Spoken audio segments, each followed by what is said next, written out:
Good evening, everyone. A very warm welcome to you all, including to all of you joining us online. It's great to be with the whole family again. Can't believe the year went so fast. Well, our class tonight is The Art of Relaxation, Counteracting Stress and Experiencing True Serenity. So let's get right into it. Lesson 7, The Art of Relaxation, Doorway to Inner Silence. Many of you know this lesson. In it, our guru talks about 3 kinds of relaxation, 3 types: physical, mental, and what he calls metaphysical or super relaxation. And this is the kind of meditation that we can experience, the kind of relaxation we can experience in deep meditation. Now, because we're going to be covering the technique classes at other times during the week, I'm not going to be talking a lot about metaphysical relaxation this evening. I'm going to focus primarily on physical and mental relaxation. But each of them helps the other 2, so a good balanced program of relaxation will incorporate aspects of all 3. And let's give the definition of relaxation. This is how far it can go. But relax, we don't have to be able to achieve this highest state right from the beginning.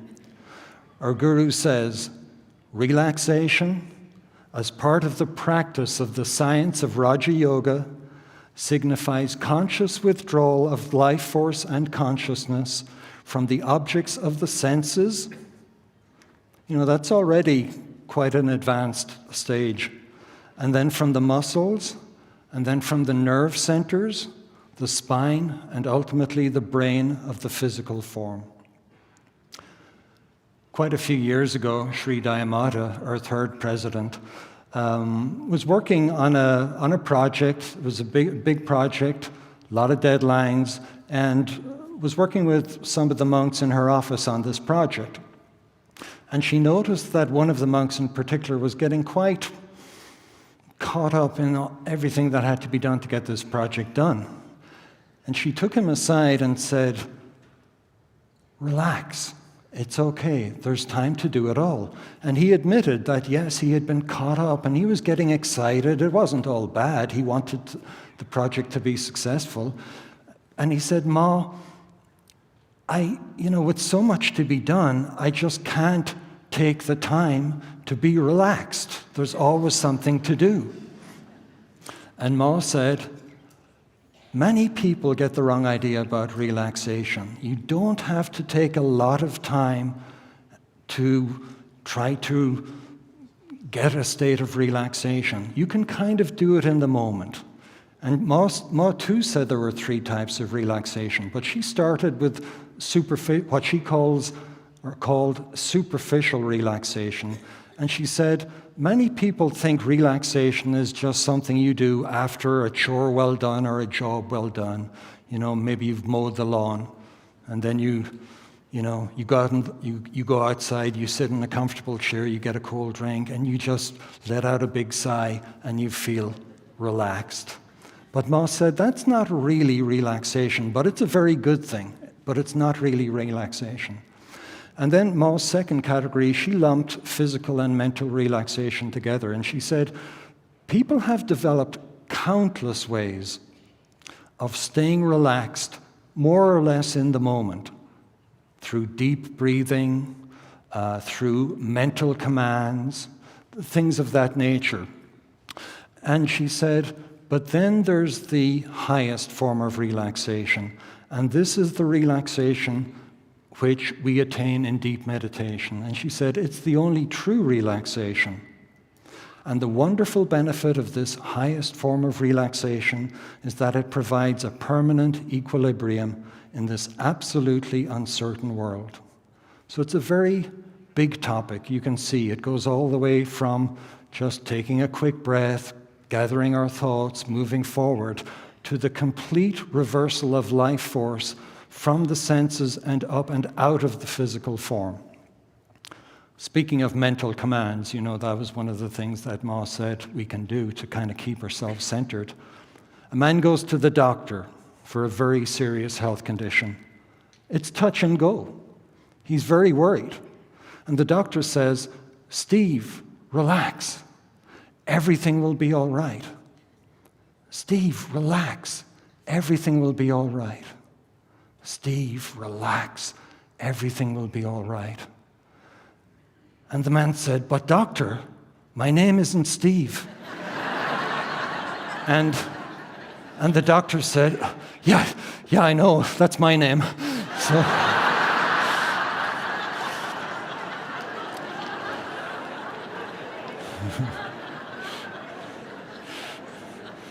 you might want to look for another doctor. So anyway, like I said, relaxation is a vast subject.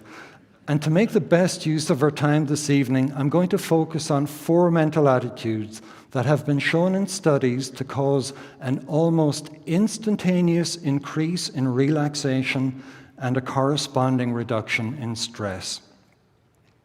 But like I said, I'm also going to touch on physical relaxation and metaphysical relaxation because each supports the other two. In fact, our guru says in Lesson 7, a body that is relaxed and calm invites mental peace, which is necessary for meditation, the spiritual art of communion with God. Now, I had a real struggle learning to relax when I first came to the spiritual path. You can act surprised. Because I went about it the wrong way entirely. In fact, I'd say my efforts were so misguided that they qualified as being not even wrong.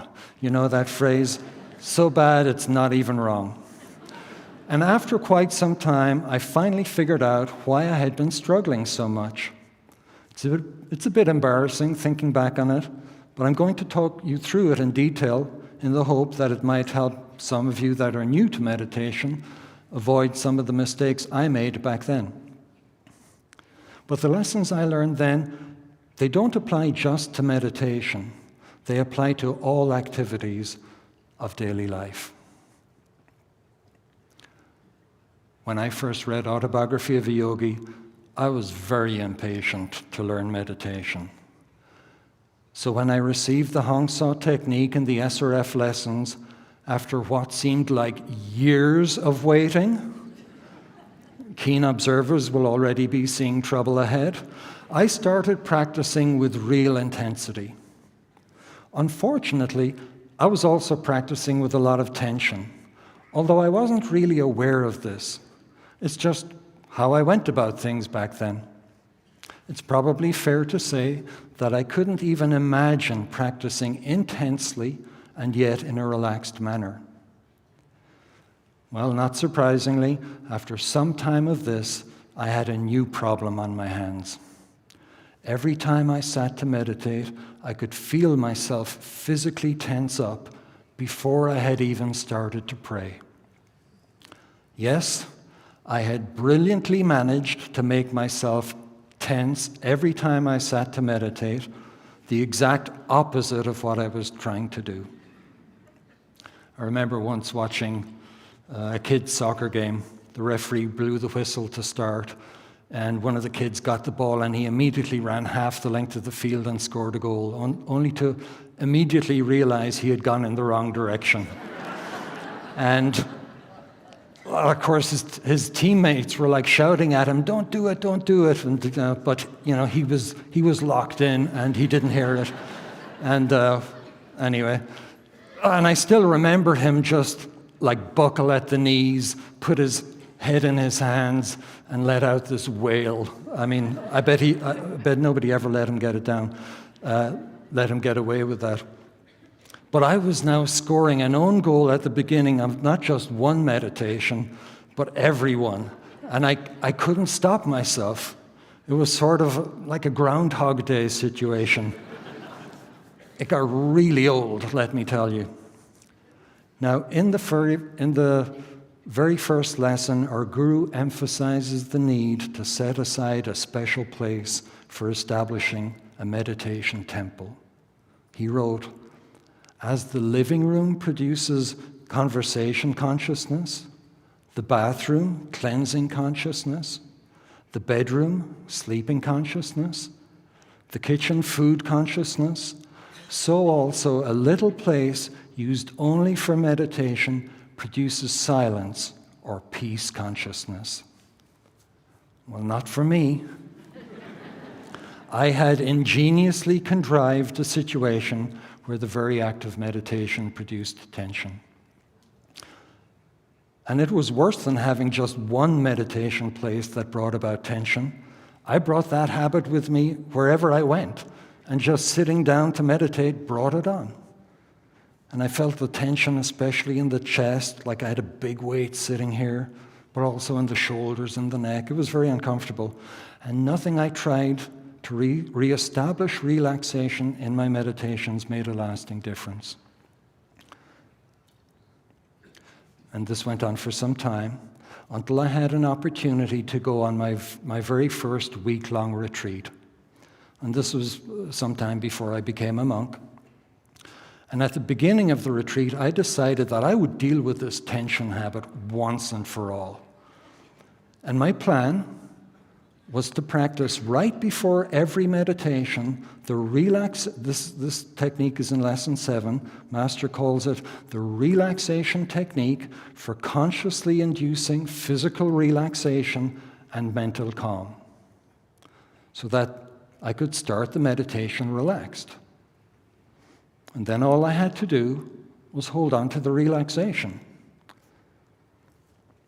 So on Saturday morning, day 1 of the retreat, I practiced this relaxation technique for 15 minutes before my morning meditation. I lay down on the ground as directed and alternately tensed and relaxed the 20 different body parts described in lesson 7, left foot, left calf, right calf, all the way up to the top of the neck, all the way up to the neck. And by the end of the 15 minutes, I felt nice and relaxed. And I thought, yeah, this will work. So I got up, went over to my meditation seat, and began to meditate. I was relaxed for a few seconds at best, but then I could feel the tension start to creep back in. And the same thing happened on Saturday evening. Okay, time to double down, okay? Because if something doesn't work, just try harder. I mean, that was my approach. So on day 2, I practiced the relaxation technique for 30 minutes. Like I said, this is embarrassing. But I practiced the relaxation technique for 30 minutes before my morning and evening meditations. And by the end of 30 minutes, I felt very relaxed and very good. But when I got up and went over to my meditation seat, yet again I could feel the tension quickly return. Maybe I could hold on to it, the relaxation, for a few seconds longer, maybe 10, 20 seconds at this time. But this is obviously nowhere near long enough. But still, I was getting very nice results from the relaxation technique itself. So on day 3, I thought, well, let me practice it for even longer. Maybe I was up to 45 minutes now. But the result was still the same. I was feeling ever more relaxed, but the tension still came back quickly after I had sat down to meditate. And if you think I started to question my strategy at this point, you'd be wrong. So by Friday, day 7 of the retreat, I was practicing the relaxation technique for maybe a couple of hours before each meditation. Really. And maybe for a couple of hours in the middle of the day as well.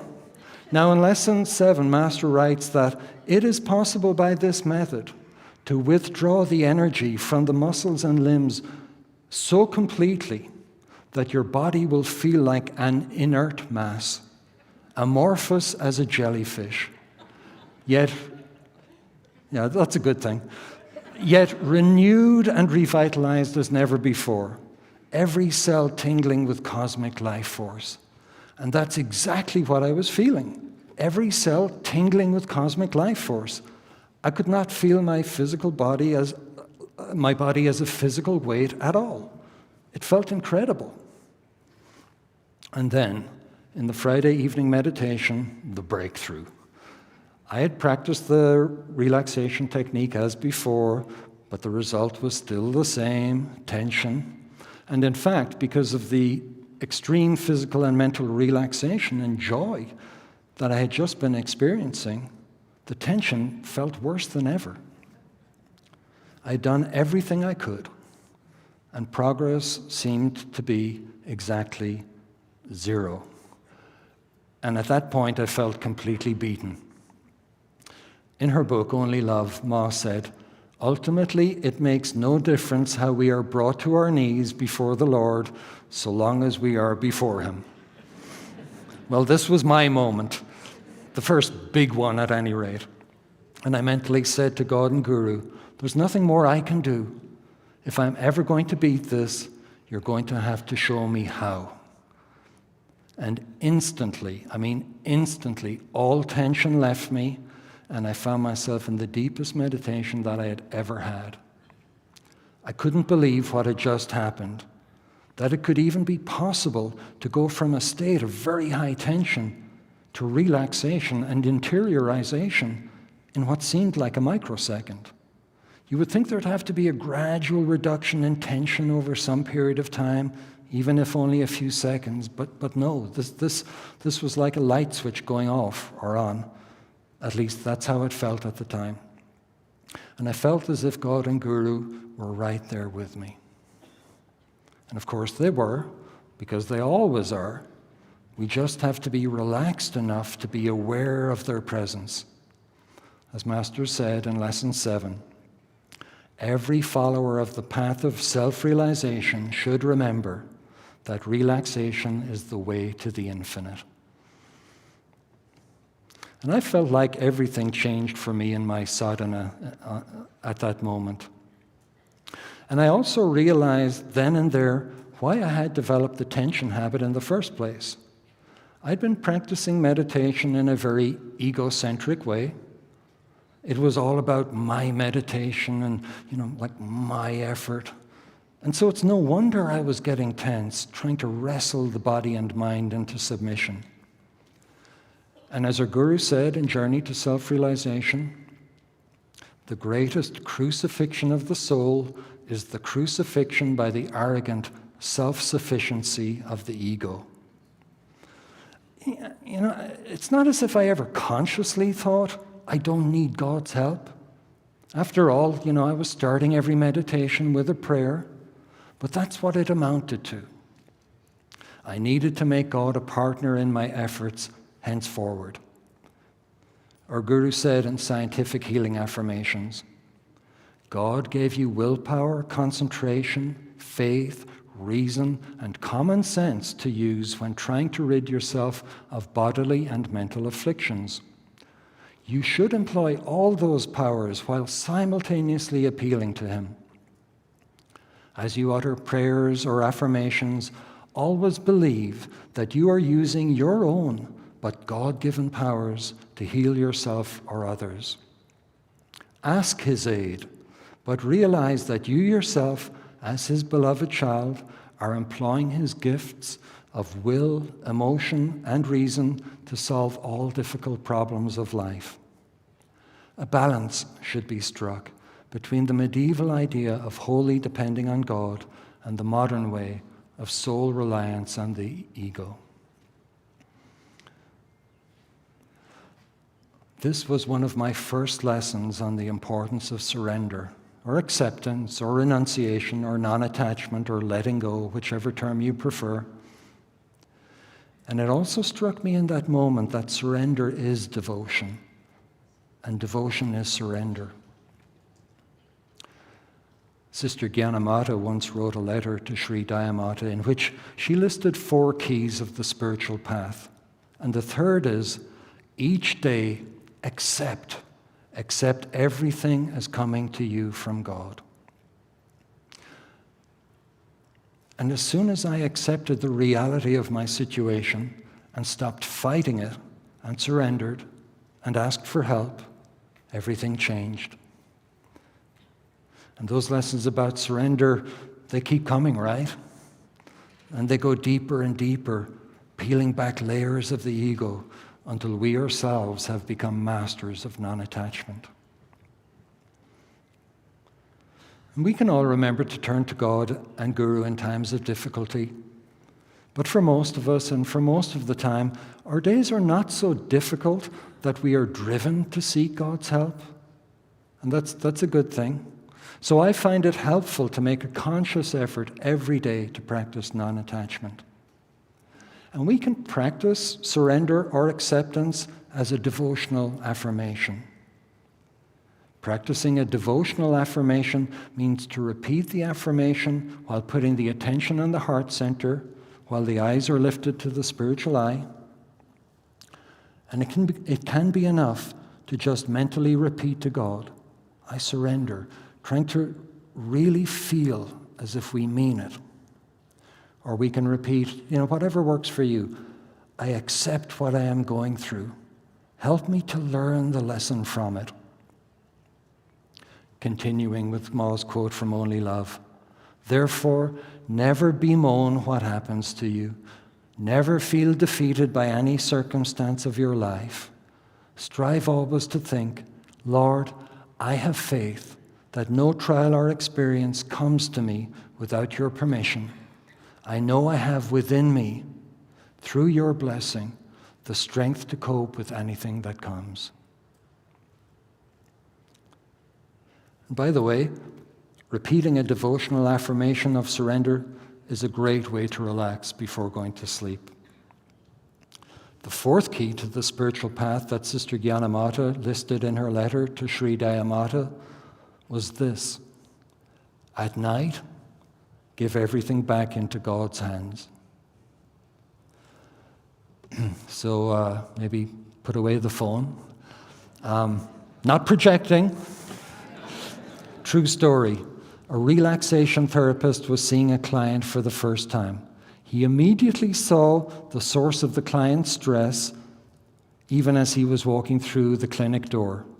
He asked the man to sit down, make himself comfortable, and close his eyes. And then he said, I want you to think of a warm day. Imagine you're sitting in a comfortable chair, white clouds drifting across the sky, a gentle, cool breeze blowing across your face. Now, take a deep, slow breath 3 times and very, very slowly put down your phone. Somebody told me that people have even been found dead at home, phone clutched in the hand. That's what I was told. They couldn't even let go of that phone, even as they were dying. Anyway, to sum up the point here, surrender, renunciation, non-attachment, acceptance, letting go, it's so important for relaxation. Surrender, renunciation, our Guru calls it the compendious principle that characterizes the entire message of the Gita. Now, in the years following that experience, I would sometimes reflect on it and ask myself, how could a simple change of attitude have had such a profound and instantaneous effect on my entire body? What actually happened physiologically? It's easy to imagine going from a state of relative relaxation to a state of extreme stress. That's something we've probably all experienced a few times, like a near miss on the road, for example. But it's a lot rarer to immediately go from a state of high stress to one of utter relaxation and deep meditation. But in both cases, the process has to do with a little almond-shaped piece of brain tissue called the amygdala. You might have heard of it because it plays a crucial role in activating the body's response to stress. And as uncomfortable as stress can be, it's a good job we have an amygdala. If we didn't have a functioning amygdala, we wouldn't be able to feel fear. Now, You were all here for Brother Satyananda's class last night, and you might be tempted to think at this point, that sounds like a good thing. Until we realize that without fear, we would continually put ourselves in dangerous circumstances unnecessarily. Fearlessness is for when there's something and we have to do it. We've got to get our courage up for that. But there's no point in being foolish about it, of course. And there are rare cases of individuals with non-functioning amygdalae, there are two of them, and they do just this. They put themselves in harm's way all the time. The amygdala helps us to learn to recognize when we are in a dangerous situation and prepares the body to fight or flee. This is when, like, the adrenaline is coursing, the cortisol is going, the muscles are tense, and, we're getting ready for action. However, the amygdala can learn to overreact to situations. It can become hypersensitive, resulting in intense emotional reactions of fear and anxiety and the accompanying stress, even in situations that are not inherently dangerous. A classic example is the person that has survived a war, been in a war zone. They have post-traumatic stress disorder, and they dive for cover when a car backfires. Because, in a war zone, there's explosions going off all the time. And when that happens, you dive for cover, and that can save your life. But in normal everyday life, this is obviously a maladaptation, It can be debilitating. So when I surrendered in that meditation, my brain sent a direct signal to the amygdala that it was okay to relax, that I was in a safe environment, and the amygdala then immediately shut off the stress response with its accompanying adrenaline and cortisol, like I said. And that allowed me to instantly become relaxed and stress-free. And scientists have discovered through fMRI brain scans that there are three other attitudes that allow us to stay relaxed in the midst of stressful circumstances through their action on the amygdala. They can put the person in the scanner and say, okay, maybe they're watching some movie that is going to get their adrenaline flowing, and then they ask them to practice a certain mental attitude, and they can see that, when you practice that attitude, they can see the connectivity between the front part of the brain and the amygdala. And that message is telling the amygdala, you can relax, you can calm down. So there are 4 in total. American psychologist George Everly summarized the research in his 2023 article, The 4 Attitudes of Calm, on the Psychology Today website, in which he noted that these 4 attitudes have in common the ability to activate those areas of the brain that, quote, dampen acute arousal in the amygdala almost instantaneously. Okay? Now, the Bhagavad Gita lists 26 qualities of the self-realized sage, and there are many other spiritual qualities. But if you're interested in working on those qualities or attitudes that have a direct effect on relaxation and stress, these 4 might be a good place to start. So we've already discussed surrender, that's one of them. And the next one is forgiveness. Forgiveness is another quality that we can practice every day. In fact, our guru recommends just this. In the talk, Christ Consciousness versus Human Consciousness in Solving the Mystery of Life, the new anthology, he says, Christ taught us to turn the other cheek when we are slapped. He taught forgiveness for all. The ordinary person, when he is slapped, wants to give 2 slaps in return. And still he thinks of himself as a Christian. He may be on Sundays, but if you give him a slap, watch out. It is not weakness to practice these teachings of Christ. It takes greater strength not to hit back when somebody hurts you.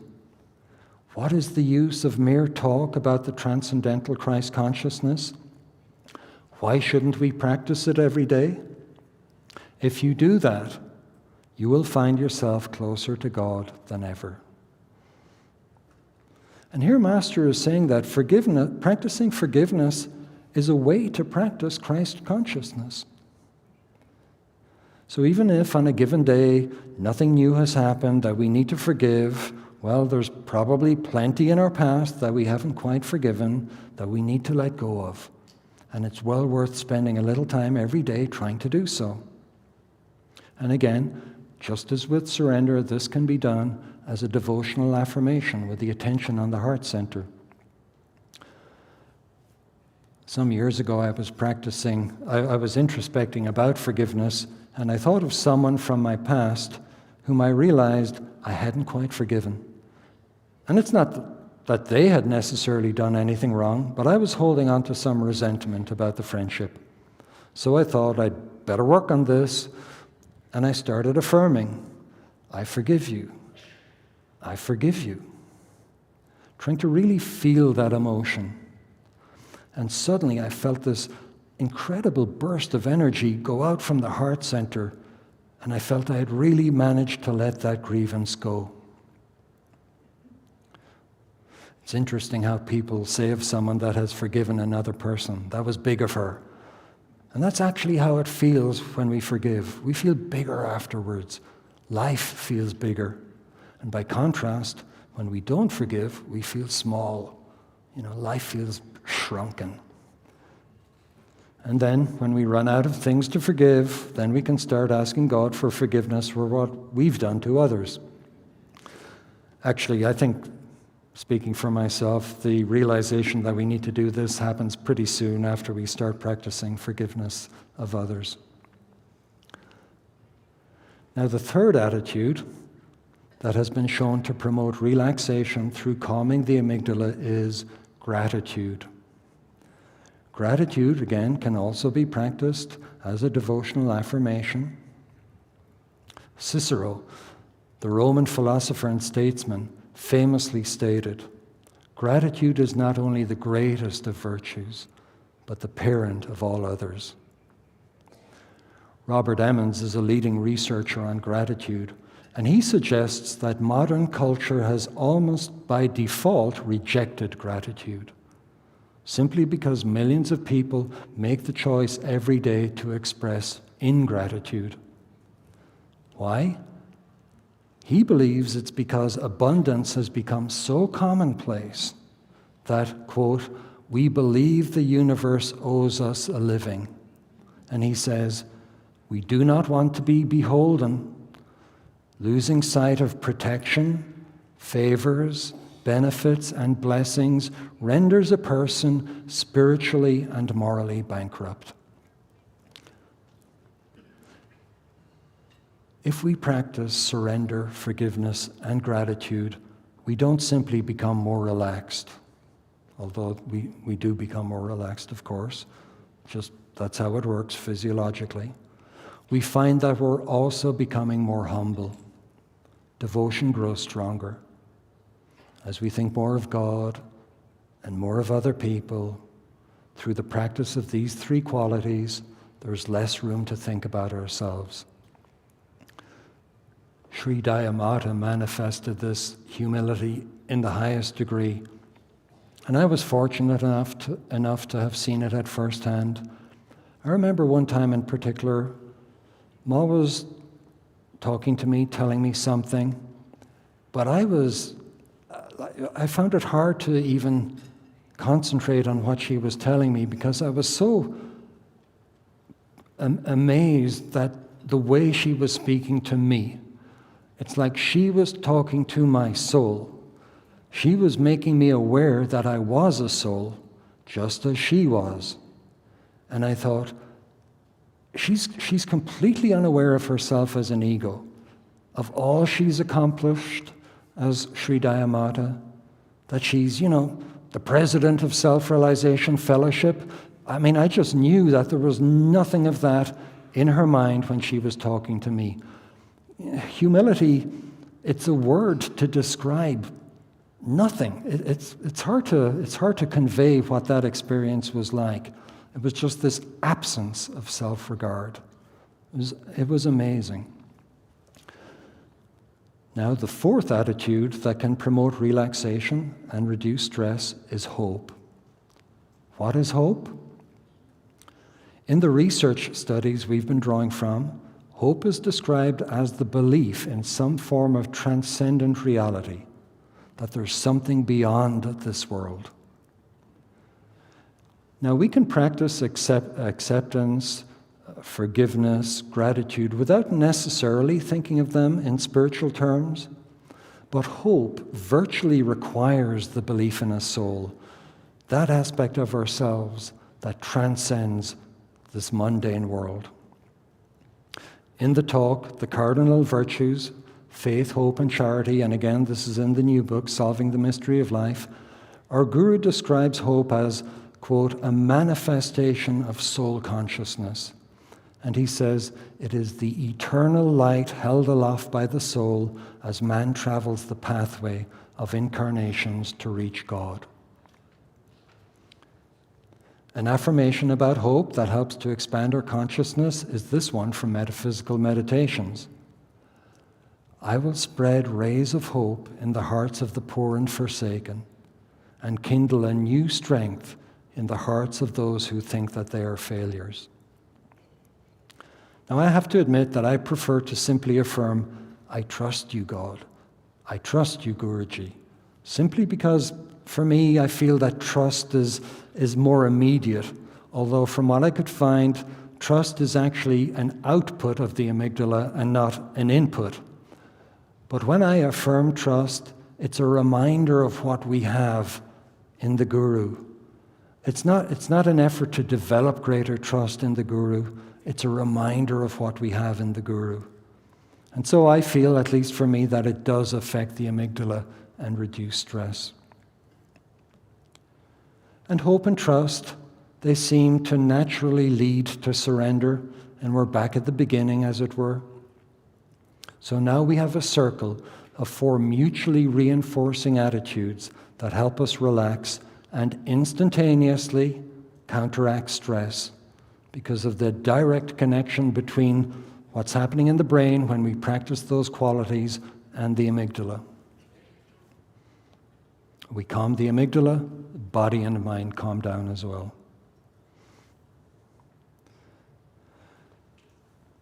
Stress researchers often discuss the human need to feel safe. And when we don't feel safe, the amygdala activates the stress response. Practicing these 4 qualities helps foster a feeling of safety deep within us. And if we work on these 4 qualities, we will like the change we see in ourselves. We will open up new layers in our relationship with God and Guru, and we will realize that they are with us at all times.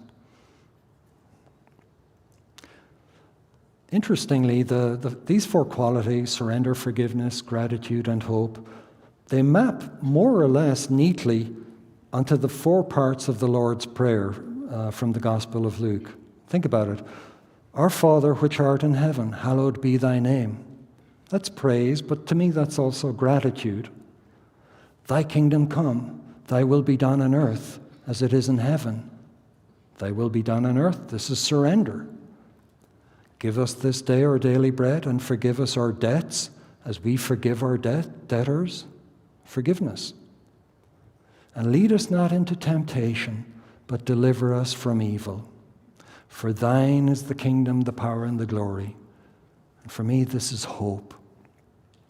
Master called this prayer the summital paean of Christendom, often quoted in worship, but seldom experienced as a personal realization. And practicing these 4 qualities is a way to experience the Lord's Prayer as a personal realization. Now, I might have left some of you wondering whether my tension habit in meditation was conquered once and for all by the breakthrough on day 7 of my retreat. It wasn't. It left saying, I'll be back. Mark Twain wrote, habit is habit, and not to be flung out of the window by any man, but coaxed downstairs a step at a time. Well, I had flung that tension habit out the window that one time, and it was very satisfying. But it let itself back in the front door the very next morning. In The Law of Success, Master writes that we can weaken a bad habit by avoiding everything that occasioned it or stimulated it, without concentrating upon it in your zeal to avoid it. Then divert your mind to some good habit and steadily cultivate it until it becomes a dependable part of you. I think you can see the problem here. The act of sitting down to meditate brought on the tension. How could I weaken the tension habit if every time I sat down to meditate, it came back? Would I have to learn to meditate while lying down? And even if that worked, I had plans to enter the ashram. I couldn't imagine entering the monks' chapel with the other monks and saying, I'm just going to lie down here. Don't mind me. Could you guys bunch together a little bit to give me some room? That's it, a little bit more. So like it seemed as if I was still stuck. But somehow the idea came to me, and I'd like to think it was because I was now asking God and Guru for help. What if I relax in a comfortable chair and visualize myself sitting in meditation in a relaxed manner? So it's like I was kind of fooling it, because I was relaxed, I was lying back in a chair, so I was physically relaxed, and then just visualizing sitting in meditation, but being relaxed. And I thought, maybe this will create a counter habit that might gradually become strong enough that I will eventually be able to sit in meditation without getting tense. And would you believe it? It worked. And it took some time, but it worked.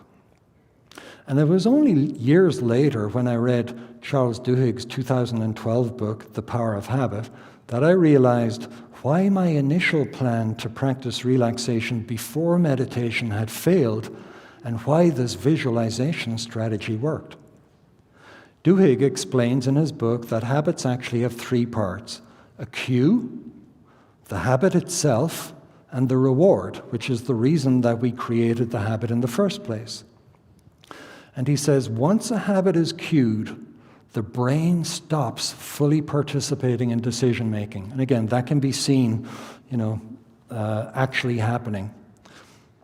And that's why it's like the part of the brain involved in decision-making starts to shut down, or at least the nerve signals decrease quite significantly once you have started the habit. And that's why habits seem to have this irresistible power that once started, they usually go to completion. Now, cues can be anything: a location, a time, an emotional state, other people, or an immediately preceding action. And my tension habit was activated or cued by the act of sitting down to meditate. And no amount of relaxation prior to sitting down in meditation could alter that fact.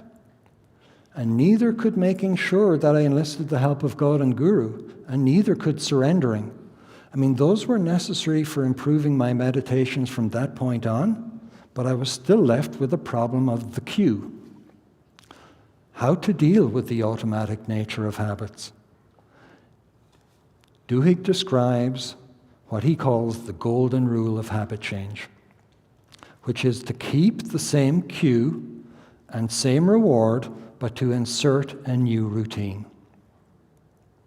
And when I had visualized being relaxed in meditation while sitting down, I had inserted a new routine, which was to be relaxed, but it kept the same cue, which was sitting down to meditate. That's what started the habit, without triggering the old tension routine, by actually sitting in meditation. Did you follow that? It was a little complicated, but I visualized sitting in a relaxed way. And because I wasn't actually sitting down to meditate, I was able to develop a new habit, a new routine.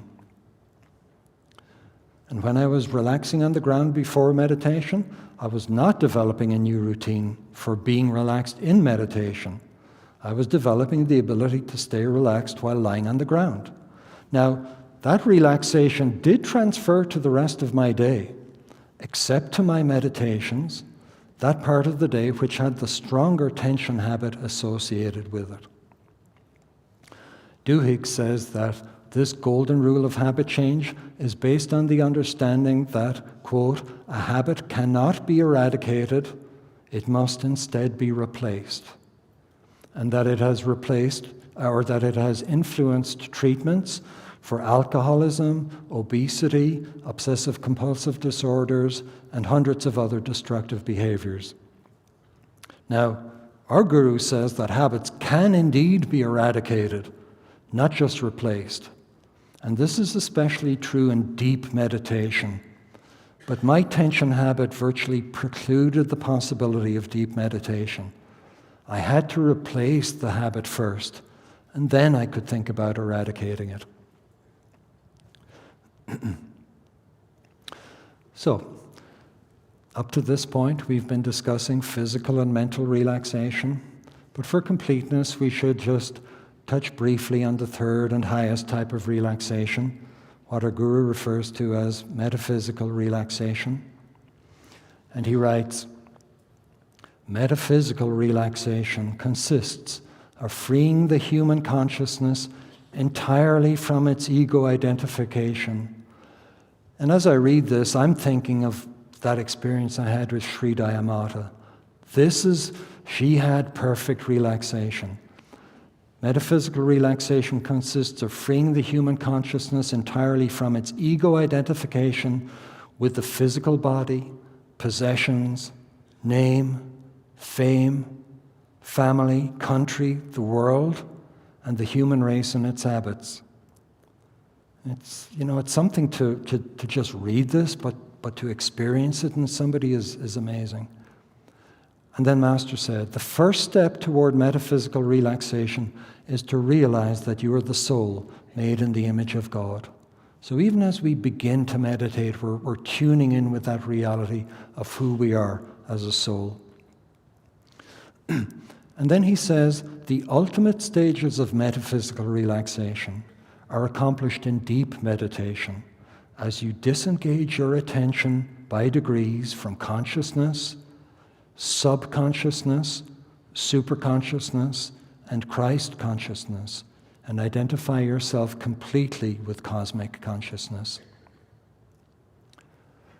So how does metaphysical relaxation counteract the stress response? I mean, it's obvious that it does, but what's maybe a way that it does this? Well, the amygdala is part of the subconscious mind or brain.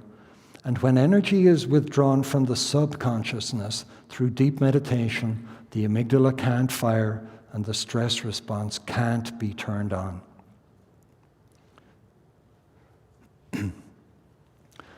So to sum up, we've talked about 4 mental attitudes that are conducive for relaxation. And we've also touched on physical relaxation and metaphysical relaxation. And as I said at the beginning, a program of relaxation that includes all 3, not just focusing on one as I had been doing, but focusing on all 3 gives us the best chance of counteracting stress and experiencing serenity. But serenity is not the end goal of relaxation. Relaxation ends with the following realization. Our guru tells us, you have hypnotized yourself into thinking that you are a human being, whereas in reality, you are a god.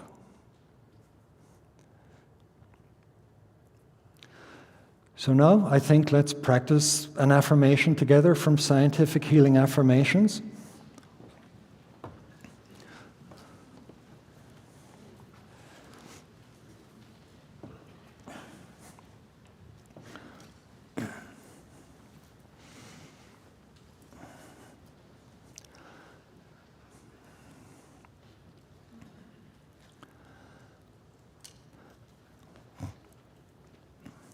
The affirmation is this: I'm going to read it through once. You don't have to repeat it just yet. I relax and cast aside all mental burdens, allowing God to express through me His perfect love, peace, and wisdom. And what are these mental burdens? Well, for our purposes tonight, let's say they're self-sufficiency, lack of surrender, an unforgiving nature, ingratitude, and despair. Okay, so we're going to take those things and throw them out the window. And as we practice this affirmation, you can visualize yourself bundling them together and throwing them aside. And then feeling God's love, peace, and wisdom manifest within us as a direct consequence of that. And again, we're going to do this as a devotional affirmation, meaning to keep your attention on the heart as we practice it, while keeping the eyes lifted to the Christ center. Remember, Krishna told Arjuna in the Bhagavad Gita that God is within us as the self in the heart of all creatures.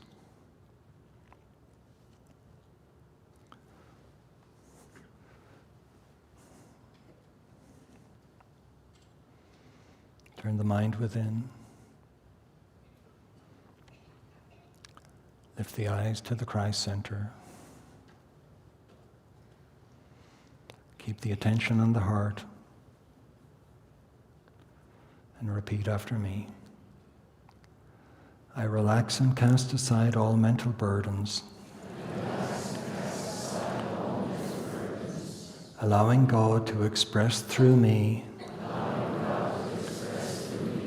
His perfect love, peace, and wisdom. I relax and cast aside all mental burdens, allowing God to express through me His perfect love, peace, and wisdom. I relax and cast aside all mental burdens, allowing God to express through me His perfect love, peace, and wisdom. I relax and cast aside all mental burdens, allowing God to express through me His perfect love, peace, and wisdom. I relax and cast aside all mental burdens, allowing God to express through me His perfect love, peace, and wisdom. I relax and cast aside all mental burdens,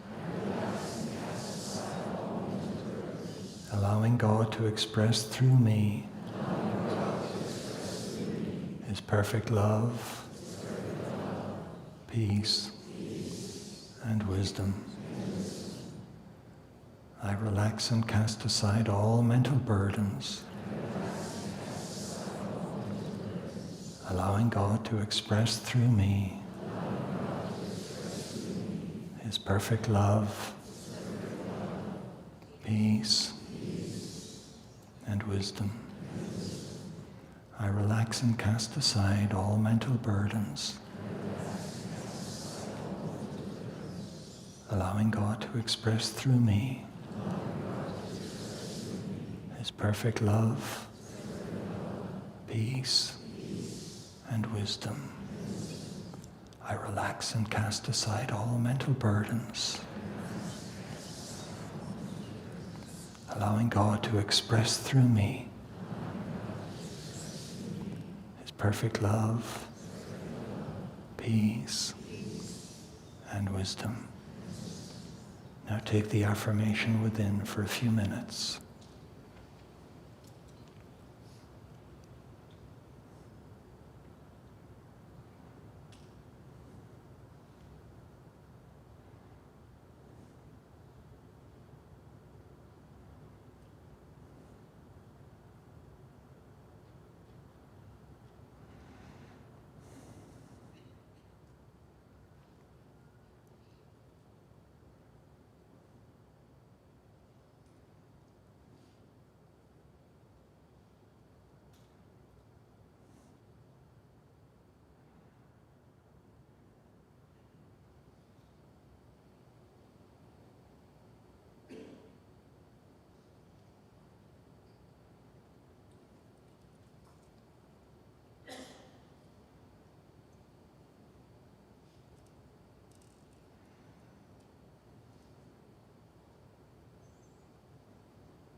Let's finish by repeating again our Guru's promise.